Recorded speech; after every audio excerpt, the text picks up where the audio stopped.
বল। হ্যাঁ ভাই, তুই কি আজকে ফাঁকা আছিস? না মানে সৌমেরও আজকে কাজটা ছিল না, আর আমারও আজকে রাতের ডিউটিটা নেই, তাহলে যদি আসতে পারিস তো আয়। না রে ভাই, এগুলো কাজের চাপটা খুব বেশি।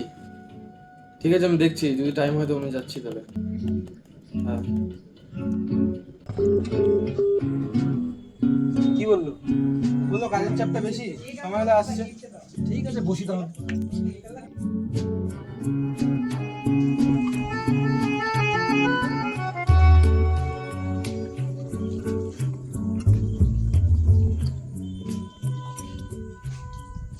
চলে হবে না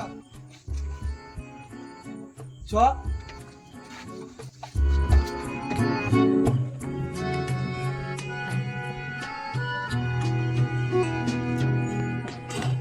মনে আছে আগে দেখা হলেই কত কথা বলতাম? হ্যাঁ, আগে তো আটটা শেষই হতো। আর এখন দেখা হলে ভাবতে হয় কি নিয়ে কথা বলবো। জানিস, মাঝে মাঝে পুরোনো ছবিগুলো মনে হয় কত সহজ ছিল জীবন। সহজ ছিল না রে, তখন শুধু দায়িত্বটা কম ছিল। আগে ভবিষ্যৎ নিয়ে স্বপ্ন দেখতাম, আর এখন ভবিষ্যৎ নিয়ে চিন্তা করি। একটা জিনিস কিন্তু এখনো বদলায় না। কি? মন খারাপ হলে এখনো তোদের সাথেই বসতে ইচ্ছে করে। তবে ঠিকই আছে, জীবন যতই বদলাক এই আড্ডাটা যেন না বদলায়।